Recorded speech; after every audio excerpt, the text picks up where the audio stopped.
حضرات علماء کرام اور معزز حاضرین، السلام علیکم ورحمۃ اللہ وبرکاتہ۔ یہ میرے لیے بڑی مسرت اور سعادت کا بھی موقع ہے اور آزمائش کا بھی کہ آپ حضرات سے یہاں اللہ تبارک و تعالی نے ملاقات کا شرف عطا فرمایا۔ یہ سعادت اور مسرت کا موقع ہے اور آزمائش کا اس لیے کہ حضرات علماء کرام کی محفل میں کچھ لب کشائی مجھے ہمیشہ ایک جسارت معلوم ہوئی ہے،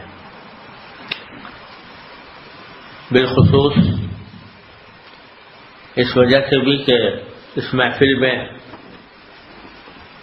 یوں تو آپ سبھی بڑے ہیں، لیکن آپ میں سے بعض حضرات ایسے ہیں کہ جو مجھ سے عمر میں بھی بڑے، علم میں بھی بڑے، عمل میں بھی بڑے، وہ بھی موجود ہیں۔ آپ سے میں سے بہت سے حضرات تو وہ ہوں گے جو درجے میں بڑے ہیں، علم میں بڑے ہیں، مگر عمر میں مجھ سے چھوٹے ہیں، لیکن بعض حضرات وہ بھی ہیں کہ جو عمر میں بھی بڑے ہیں۔ حضرت مولانا عبدالرشید ربانی صاحب جو میرے برابر میں بیٹھے ہوئے ہیں، یہ ہمارے دارالعلوم کی یادگار ہے جب دارالعلوم ایک بے آب و گیاہ صحرا میں قائم کیا گیا تھا، اور اس وقت میں مشکات شریف کے سال میں تھا اور یہ دور حدیث کے سال میں تھے، اور یہ اس جماعت سے تعلق رکھتے ہیں جو دارالعلوم جب اس علاقے میں جو آج کورنگی کہلاتا ہے منتقل ہوا تو پہلی جو جماعت فارغ ہوئی تھی مولانا عبدالرشید ربانی صاحب اس کے چشم و چراغ تھے۔ تو یہ مجھ سے عمر میں بھی بڑے، علم میں بھی بڑے، درجے میں بھی بڑے، اور اس درجے کی اور بڑائی ہی کا ایک ثمرہ یہ بھی ہے کہ وہ اس اجتماع میں تشریف لائے اور مجھے یہاں بیٹھنے کی تاکید فرما کر مجھے عزت بخشی۔ اللہ تعالیٰ ان کے درجات میں ہم ترقی عطا فرمائے۔ تو حضرات علماء کرام سے کوئی بات کرتے ہوئے اس لیے ایک آزمائش محسوس ہوتی ہے کہ سب اہل علم ہیں، اللہ تبارک و تعالیٰ نے ان سے کام لیے ہیں، تو ان سے میں کیا نصیحت کی بات کروں، اور اگر کچھ کرنی بھی ہوتی تو مجھ سے پہلے میرے بہت ہی عزیز اور محترم بھائی مولانا حنیف جالندری صاحب نے اپنے بہت ہی مختصر مگر جامع اور مانع خطاب میں ان تمام اہم نکات کو بیان کر دیا کہ جو ہم سب کے لیے مشعل راہ ہے۔ اللہ تبارک و تعالیٰ اس کو سمجھنے اور عمل کرنے کی توفیق عطا فرمائے۔ لیکن جب یہ اجتماع ہو ہی گیا اور مجھے اس کام کے لیے بٹھا ہی دیا گیا تو پھر وہی بات جو مولانا حنیف صاحب نے فرمائی کہ تکرار، بزرگوں سے سنی ہوئی باتوں کا کچھ تکرار کر لیا جائے جس کا مخاطب خود اپنا نفس پہلے ہے اور باقی حضرات بعد میں ہیں۔ سب سے پہلے تو میں آپ حضرات کو اس بات پر تہہ دل سے مبارکباد پیش کرتا ہوں کہ اللہ تبارک و تعالی نے اس ملک میں آپ حضرات کے ذریعے ایمان اور علم کی شمع روشن فرمائی۔ میں سب سے پہلے اس ملک میں سن 1978 میں آیا تھا، جب اس وقت کے حالات کا آج کے حالات سے موازنہ کرتا ہوں تو زمین و آسمان کا فرق نظر آتا ہے. اس وقت لندن جیسے شہر میں بھی ڈھونڈے سے کوئی مسجد تلاش کرنا مشکل تھا، اور اس بات کا تو تصور بھی نہیں تھا کہ اس ملک کے اندر علوم دین کے مدرسے قائم ہوں گے. اور جگہ جگہ اس ملک کے جو زہریلے اثرات ہیں وہ خود مسلمانوں کے اندر نظر آتے تھے. آج اللہ تبارک و تعالیٰ کے فضل و کرم سے اس ملک کے چپے چپے پر نہ صرف مسجدیں ہیں اور بچوں کی تعلیم گاہیں ہیں، بلکہ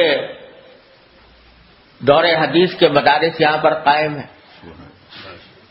اسلامی اسکول یہاں پر قائم ہے، اسلامی کالج یہاں پر قائم ہے، اور بچیاں اور طالبات کے لیے حجاب کے ساتھ تعلیم و تربیت کا جو نظام موجود ہے، اللہ تبارک و تعالیٰ کا خاص فضل و کرم ہے جو چند سال پہلے اس کا تصور بھی نہیں کیا جا سکتا تھا.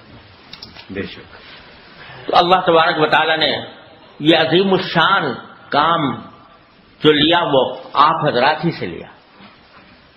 ایک شخص چاہے وہ کسی دور دراز کی کسی چھوٹی مسجد میں بیٹھ کر امامت کر رہا ہو، مکتب کی تعلیم دے رہا ہو، وہ دیکھنے میں ایک چھوٹا سا دائرہ نظر آتا ہے، لیکن یہ ایسا ہی ہے جیسے چراغ چھوٹا سا روشن کر دیا جائے. چراغ جہاں بھی ہوتا ہے وہ نور ہی پھیلاتا ہے، اس سے روشنی ہی پھیلتی ہے، وہ تاریکی کو بھگاتا ہے. تو آپ میں سے ایک ایک فرد جو جہاں کام کر رہا ہے الحمدللہ وہ ایک نور پھیلا رہا ہے، اور اس نور کے اثرات ملک کے مختلف حصوں میں چپے چپے پر نظر آتے ہیں. ایک زمانہ تھا کہ میرے والد ماجد حضرت مولانا مفتی محمد شفیع صاحب قدس اللہ تعالی سرہ کے پاس، یہ میں اس زمانے کی بات کر رہا ہوں، سن 55 سے لے کر 60 تک کی، کہ یہاں جو کچھ مسلمان تھوڑے بہت آ کر آباد ہوئے تھے وہ خط لکھا کرتے تھے کہ یہاں پر کہیں ہمیں حلال گوشت میسر نہیں آتا، تو کسی طرح آپ یہ فتویٰ دے دیجئے کہ طعام اہل کتاب حل لکم کے تحت ہم یہاں پر جتنا جو یہاں کا ذبیحہ ہے وہ استعمال کرنا کم از کم حاجت اور ضرورت کی بنیاد پر جائز ہے. تو حضرت والد ماجد رحمۃ اللہ علیہ اس وقت یہ فرمایا کرتے تھے کہ بعض حالات میں ضرورت اور حاجت کی بنیاد پر کسی دوسرے امام کے قول پر فتویٰ دینے کی بھی گنجائش ہو جاتی ہے، اور امام شافعی رحمۃ اللہ علیہ کے ہاں متروک التسمیہ کا ذبیحہ حلال ہے. لیکن آج اگر ہم نے یہ فتویٰ دے دیا تو اس ملک میں کبھی حلال گوشت میسر نہیں آئے گا. اس لیے ہم آج یہ سخت فتویٰ دیں گے، اور وہ ہمیں کوئی تشدد پسند کہے یا ہمیں کوئی رجعت پسند کہے یا تقلید اعمیٰ کا طعنہ دے، لیکن ہمارا فتویٰ یہی ہے کہ جب تک مسلمان خود اپنے حلال گوشت کا انتظام نہیں کریں گے اس وقت تک ان کے لیے گوشت کھانا جائز نہیں. تو اس فتوے کا آج اثر آپ دیکھ رہے ہیں کہ گلی گلی حلال دکانیں قائم ہیں. اگر اس وقت یہ فتویٰ دے دیا گیا ہوتا کہ ضرورت کی بنیاد پر چلو کھا لو تو پھر یہ صورتحال پیدا نہ ہوتی، یہ ماحول نہ بنتا. اس پر یہ جو ماحول جس طرح بنا ہے اور الحمدللہ بن رہا ہے اور روز بروز اس میں ترقی ہو رہی ہے، یہ سب آپ حضرات کی کوششوں کا نتیجہ ہے، آپ حضرات کی اخلاص کا نتیجہ ہے، آپ حضرات کی جد و جہد کا نتیجہ ہے. اللہ تبارک و تعالیٰ نے اس فضل و کرم سے آپ کو نوازا، اس پر جتنا شکر ادا کیا جائے کم. تو ایک طرف تو یہ بات ہے کہ اللہ تبارک و تعالیٰ نے یہ نور آپ کے ذریعے پھیلایا. دوسری طرف جو مولانا حنیف صاحب نے اللہ تعالیٰ ان کو ترقیات ظاہر اور باطنہ عطا فرمائے, ماشاءاللہ ان کو اللہ تبارک و تعالیٰ نے بہت سی نسبتوں سے نوازا ہے. اپنے جد امجد کی نسبت ان کو حاصل ہے, اور اللہ تبارک و تعالیٰ نے اب اس وقت ہمارے مدارس دینیہ اور جامعات دینیہ کی جس خدمت کے لیے اللہ تبارک و تعالیٰ نے ان کو منتخب فرمایا, اور اس عمر میں منتخب فرمایا کہ جس عمر میں عام طور سے اس طرح کی ذمہ داری انسان کے لیے قبول کرنا بھی مشکل ہوتا ہے اور اس کو چلانا بھی مشکل ہوتا ہے. لیکن اللہ تبارک و تعالیٰ کے خاص فضل و کرم سے, ان کے منہ پر کہنے کی بات نہیں ہے, لیکن ہم سب کو ضرور یہ محسوس کرنا چاہیے کہ اللہ تبارک و تعالیٰ نے اس نوعمری کے اندر اللہ تبارک و تعالیٰ نے ان سے اس وفاق کی اتنی بڑی خدمت لی ہے.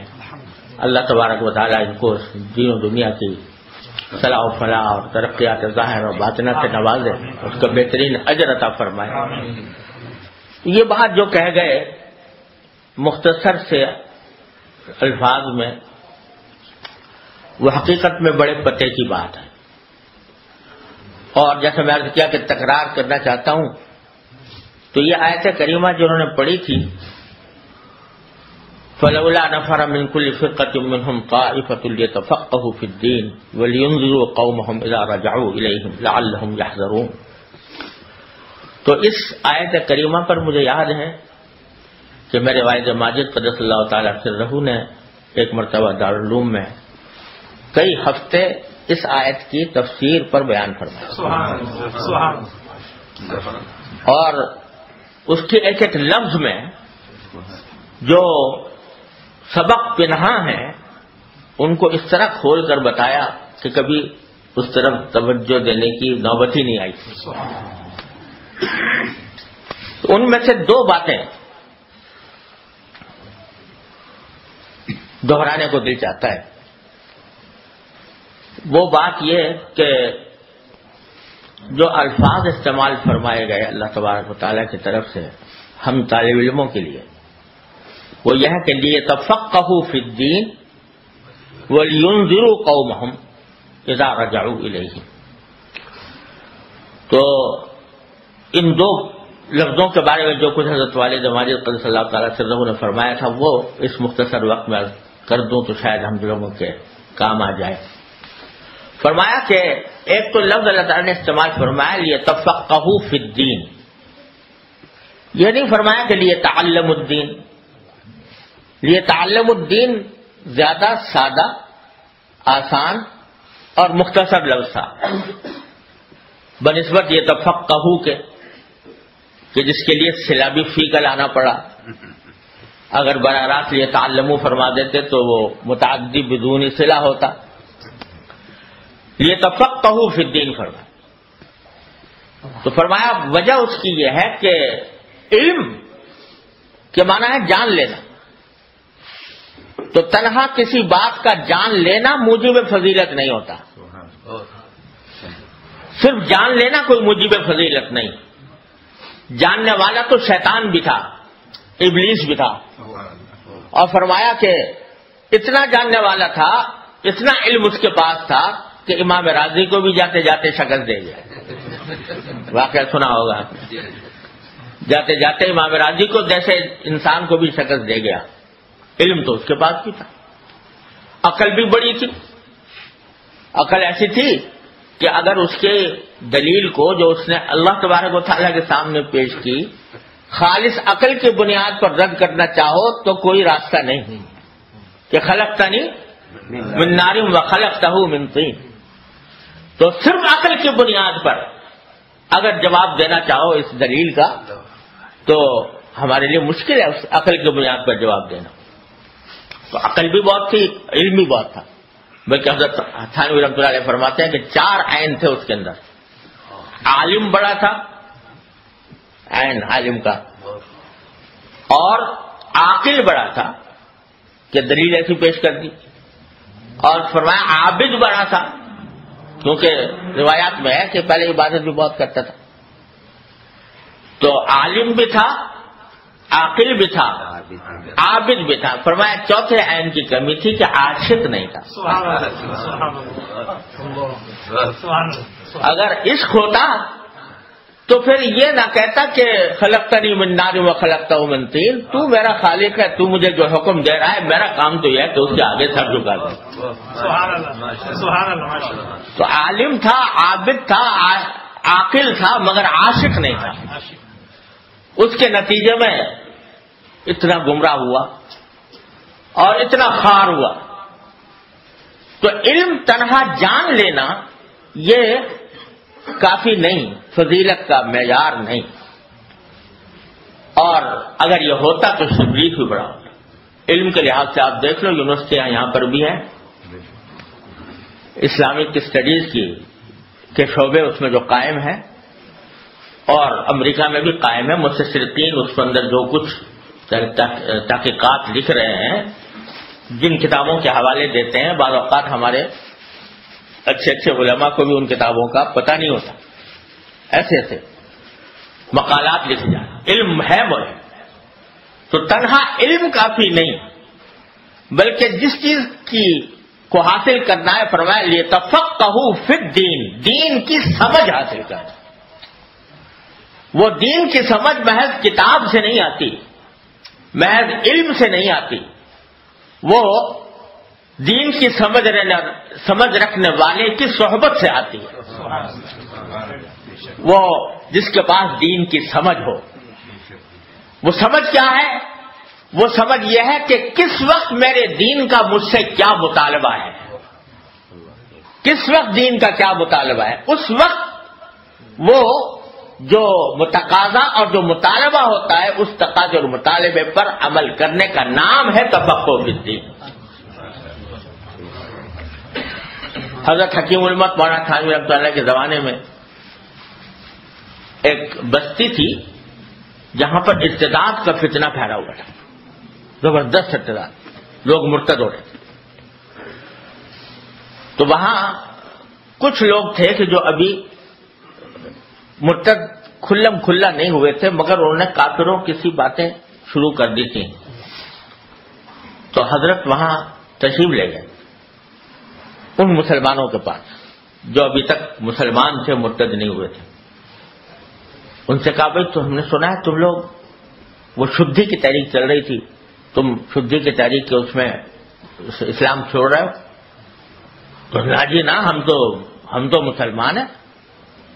انہوں نے جواب میں کہا نہ، ہم تو تعزیہ اٹھاویں، ہم تو تعزیہ اٹھاویں، تو ہم تو مسلمان ہیں. تو نے کہا اچھا تم تعزیہ اٹھانا ہے، کیا اٹھایا کرو تعزیہ. یہ تعزیہ اٹھانا مت کرو.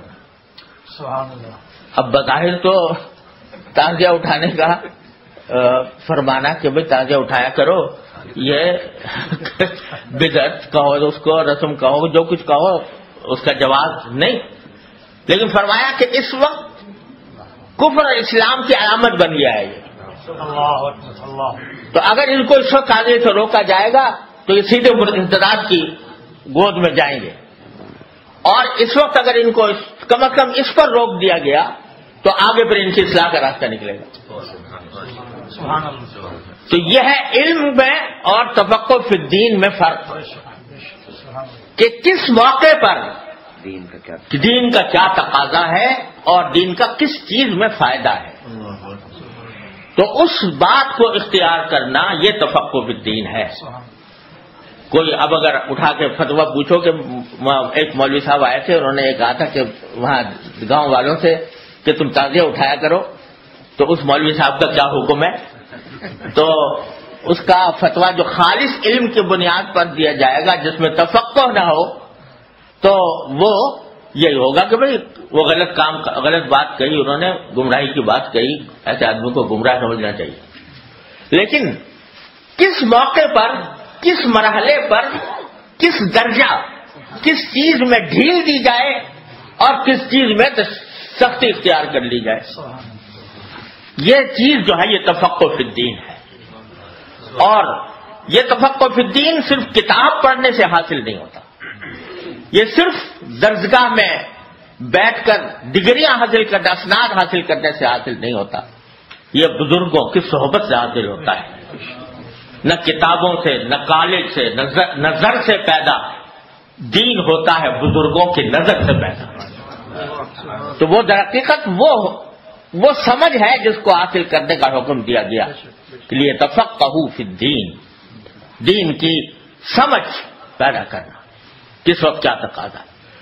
اس پر اگر آدمی، اور میں تو اختصار کر کے حضرت والد ماجد رحمۃ اللہ علیہ کی بات نقل کر رہا ہوں، ورنہ حضرت نے اس کے اوپر کئی ہفتے بیان فرمایا۔ حضرت مولانا مظفر حسین صاحب کاندھلوی رحمۃ اللہ علیہ، حضرت مولانا مظفر حسین کاندھلوی، عجیب انسان اللہ نے پیدا کیا تھا۔ وہ ایک مرتبہ اپنے ساتھی کے ساتھ کاندھلے سے پیدل سفر کر رہے تھے، دہلی جا رہے تھے، تو راستے میں مغرب کی نماز کا وقت آیا تو دیکھا کہ کوئی نماز پڑھنے کی جگہ ملے، تو ایک بستی تھی، وہاں پر دیکھا تو ایک مسجد تو ہے، بالکل ویران پڑی ہوئی ہے، گرد غبار میں اٹی ہوئی ہے، تو وہاں انہوں نے کہا چلو یہاں نماز پڑھتے ہیں۔ نماز پڑھنے کے لیے وہاں داخل ہوئے، کوئی آدمی نہ آدمزاد، اذان دی تو اذان کے اوپر بھی کوئی چل کے نہیں آئے مسجد میں۔ حضرت نے اس کے اوپر جھاڑو دی، گرد و غبار ہٹایا، اذان، وہ پھر جو ساتھی تھے ان کے ساتھ مل کے جماعت کی۔ بعد میں بڑا افسوس ہوا کہ یا اللہ، یہاں پر بستی میں مسلمان بھی موجود ہیں، اور اذان کی آواز بھی ہوئی، کوئی بندہ نماز پڑھنے کے لیے نہیں آتا۔ تو حضرت بستی والوں کے پاس گئے جو مسلمان تھے، ان سے پوچھا کہ بھئی مسجد خالی ویران پڑی ہوئی، آپ لوگ نماز کے لیے نہیں آتے؟ کہا جی بات اصل میں یہ ہے کہ ہمارے جو گاؤں کے جو نواب صاحب ہیں وہ الناس علی دین ملوکہم، تو وہ نماز سے بالکل بے پرواہ ہیں، دین سے غافل ہیں اور آتے نہیں، اگر وہ آنا شروع کر دیں تو ساری بستی نماز کو آ جائے گا۔ کہا کہ اچھا مجھے پتہ بتاؤ نواب صاحب کا۔ نواب صاحب کے پاس پہنچے، نواب صاحب نے کہا کہ بھائی آپ مسلمان ہو، مسجد ویران پڑی ہے، اگر آپ جایا کرو مسجد میں تو نماز بھی ہو جائے گی، آپ کو سارے انسانوں کا ثواب آپ کو ملے گا۔ تو حضرت کی باتوں میں اخلاص تو تھا، طبیعت پر کچھ اثر تو ہوا، کہنے لگا کہ مولانا نماز پڑھنے کا تو میں چلا جاؤں، مگر دو کام ایسے ہیں میں چھوڑ نہیں سکتا۔ اب کیا کام ہے؟ کہ ایک تو یہ کہ میں شراب پیتا ہوں اور میرے پاس فاحشہ عورتیں آتی ہیں، اور دوسری بات یہ کہ میں وضو نہیں کر سکتا، وضو میرے بس سے باہر، تو اس لیے نماز کیسے پڑھوں بغیر وضو کے؟ حضرت نے فرمایا کہ اچھا تو ایسا کرو، آپ ایک بات کا وعدہ کر لو۔ یعنی کیا؟ کہ بغیر وضو کے پڑھ لیا کرو نماز، بغیر وضو کے نماز پڑھ لیا، لیکن وعدہ کر لو کہ نماز آپ جاؤ جو بغیر وضو کے پڑھو گے دوسرے لوگ دیکھ کے بھی آ جائیں۔ بغیر وضو کے نماز کیسے؟ کہا کہ میں کہہ رہا ہوں بغیر وضو کے پڑھو۔ تو اس نے کہا اچھا یہ تو میں کر لوں گا، لیکن بغیر وضو کے میرے سمجھ میں آ جائے نا، کیسے سمجھ میں آئے نہ آئے آپ مجھ سے وعدہ کر لو بغیر وضو کے پڑھنا۔ اور جہاں تک وہ اور باتوں کا تعلق ہے، وہ تم گھر میں جو کچھ کرتے ہو کرا کرو، لیکن نماز کو آ جائے گا، وعدہ کرو۔ اب اس کے وقت کوئی راستہ نہیں تھا، اس نے کہا جی اچھا وعدہ کرتا ہوں، کل ظہر کے وقت سے نماز کو جاؤں گا۔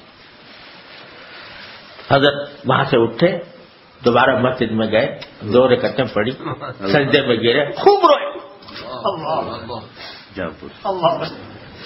خوب روئے، اور رو کے دعا مانگی کہ اللہ میں یہاں تک تو لے آیا، اب وضو کرانا آپ کا کام۔ یہ کہہ کر اگلے دن ظہر کا وقت آیا تو نواب صاحب کو وعدہ یاد آیا۔ جب جانے لگے تو دل نے یہ کہا کہ خدا کے بندے پہلے دن تو جا رہا ہے نماز پڑھنے کے لیے، تو آج تو وضو کر لیں۔ آپ وضو کیا تو غسل کر رہے ہیں. تو غسل کیا اور غسل کر کے مسجد پہنچے اور نماز پڑھی, اور اس کے بعد اللہ تبارک و تعالیٰ دل ایسا بدلا کہ جو اور خرافات لگی ہوئی تھی وہ بھی چھوڑ گئے. اب اگر کوئی پوچھے کہ بھائی مولانا مظفر حسین صاحب نے اس کو کہہ دیا کہ بغیر وضو کے نماز پڑھ لے, تو کتابوں میں تو یہ لکھا ہے کہ بغیر وضو کے اگر تحاوراً نماز پڑھے تو آدمی کافر ہو جاتا. تو تنہا علم کی بات تو یہ تھی, لیکن تفقہ فی الدین یہ تھا. تو لیتفقہوا فی الدین فرمایا گیا. تو فرمایا کہ ہمارا کام, ہم طالب علموں کا کام صرف حروف و نقوش کا علم حاصل کرنا نہیں ہے, دین کی سمجھ حاصل کرنا ہے. کس وقت کس بات کا کیا تقاضا ہے, دین کا کیا تقاضا ہے, اس پر عمل کرنا, اور وہ صحبت سے حاصل ہوتا ہے. اور صحبت کے بعد پھر دوسری بات جو فرمائی وہ لِيُنذِرُوا قَوْمَهُمْ, اپنے قوم کو کیا کرے, انذار کرے. اور حضرت والد ماجد رحمۃ اللہ علیہ نے فرمایا کہ لفظی ترجمہ اردو میں کرو گے تو یہی ہوگا کہ ڈرائیں, لیکن اردو میں ڈرانے کا ایک ہی لفظ ہے بیچارے کے پاس اردو میں, اور کوئی لفظ نہیں. عربی زبان میں ہر قسم کے خوف کے لیے الگ لفظ ہے. انذار جو ہوتا ہے ڈرانا, انذار والا ڈرانا, ایک تو ڈرانا وہ ہوتا ہے جو سانپ سے ڈرائے, بچھو سے ڈرائے, ڈاکو سے ڈرائے, موذی افراد سے ڈرائے, اس کے لیے انذار نہیں آتا.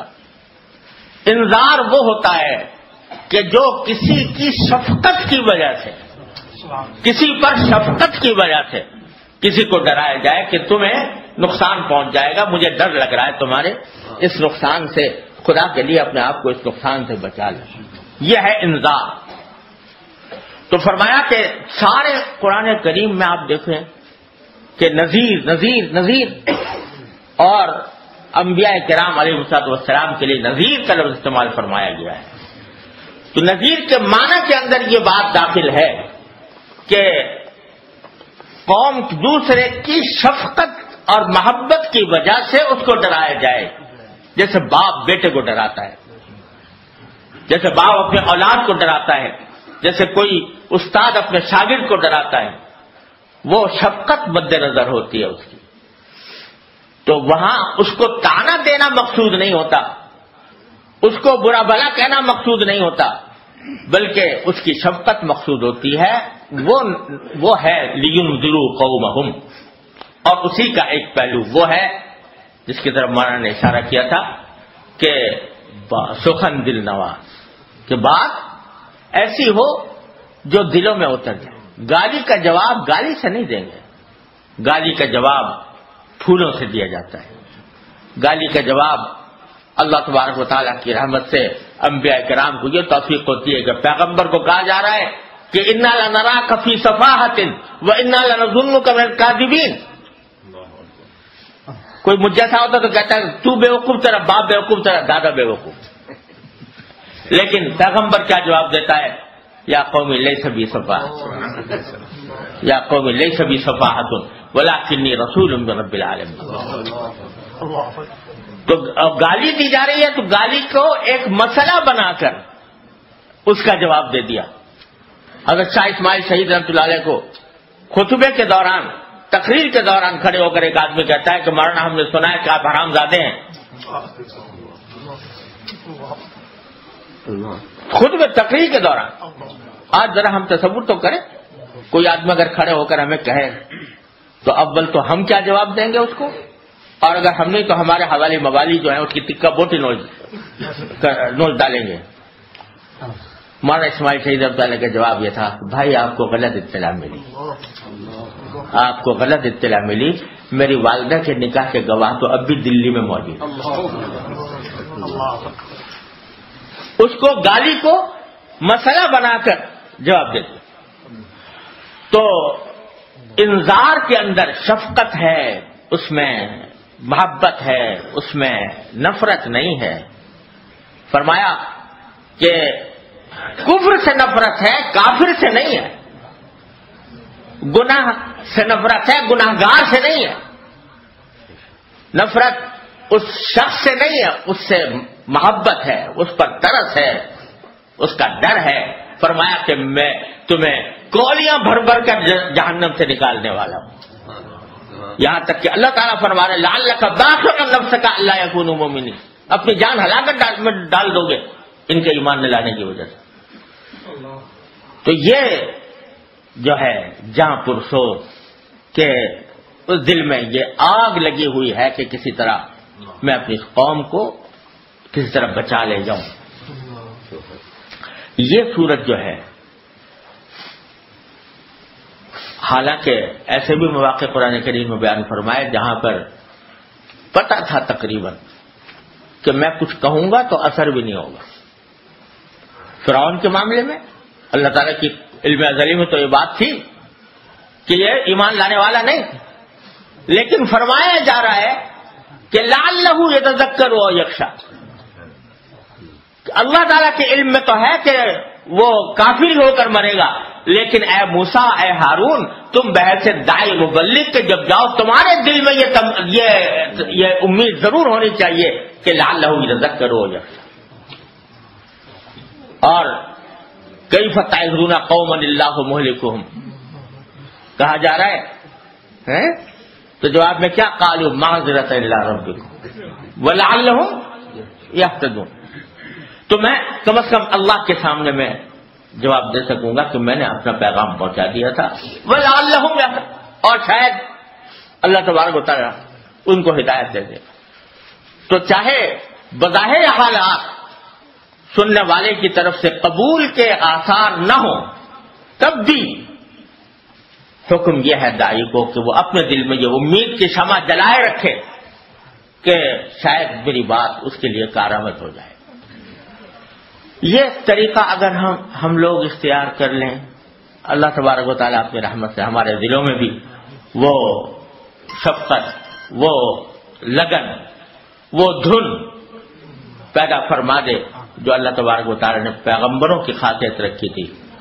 تو حضرت مفتی محمد حسن صاحب رحمۃ اللہ علیہ فرمایا کرتے تھے کہ العلماء ورثۃ الانبیاء فرمایا گیا تو وارث جو ہوتا ہے وہ مورث کی ہر چیز میں حصے دار ہوتا ہے. سوئی بھی اگر چھوڑ کر گیا ہے کوئی مورث، اس سوئی میں بھی ہر وارث کا حصہ ہوگا. تو انبیاء کے جب وارث ہیں تو انبیاء کے وارث میں انبیاء کرام کی جتنی خصوصیات ہیں، جتنی بھی صفات ہیں، جتنے بھی ان کے جذبات ہیں، ان سب میں وراثت چلے گی. اور اس کا ایک حصہ یہ ہے کہ دل میں یہ لگن ہو، یہ تڑپ ہو کہ کسی طرح ہماری قوم راہ راست پر آ جائے. یہ دو چیزیں ہوں گی کہ توقع فی الدین اور شفقت کے ساتھ، لگن کے ساتھ دوسروں تک بات پہنچانے کی ایک طرف ہوگی تو انشاءاللہ تعالی اللہ تبارک و تعالی اس کے کام میں برکت بھی عطا فرمائیں گے. اور اس کے لیے میں آخری بات جو عرض کرنا چاہتا ہوں وہ یہ کہ جیسے میں نے عرض کیا کہ یہ محض کتابیں پڑھ لینے سے یہ چیز حاصل نہیں ہوتی، بزرگوں کی صحبت سے حاصل ہوتی ہے. اب اس وقت ہمارے پاس وہ بزرگ موجود نہیں ہیں، لیکن ایک اللہ تبارک و تعالیٰ کا کرم ہے کہ ان کے حالات، ان کے ملفوظات، ان کے سوانح وہ محفوظ ہیں. تو میں گزارش کرنا چاہتا ہوں کہ ہم طالب علموں کو یہ چاہیے کہ جو ہمارے اکابر ہیں، جن کے ذریعے اللہ تعالیٰ نے ہمیں یہاں تک پہنچایا ہے، ان کے حالات اور ملفوظات کو اپنا وظیفہ زندگی بنائیں.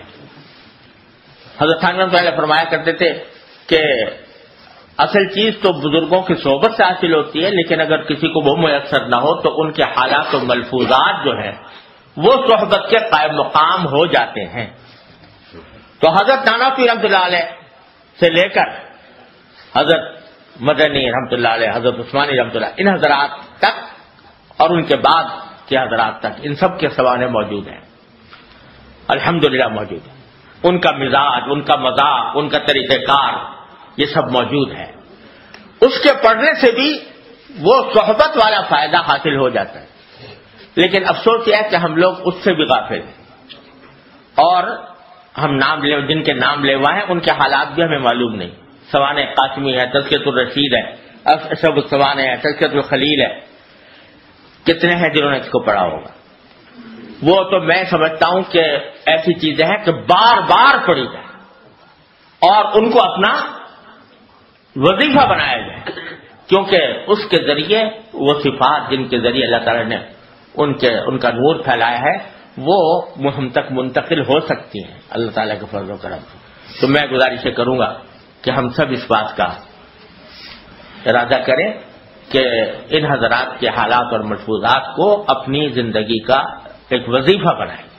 انشاءاللہ اللہ تعالیٰ کی رحمت سے امید ہے کہ اس کے ذریعے ہمارے اندر بھی وہ کسی نہ کسی درجے میں صفات اللہ تعالیٰ پیدا فرمائیں گے جو ہمارے کام میں مزید تاثیر پیدا کرے. اللہ تبارک و تعالیٰ ہم سب کو اس کی توفیق عطا فرمائے.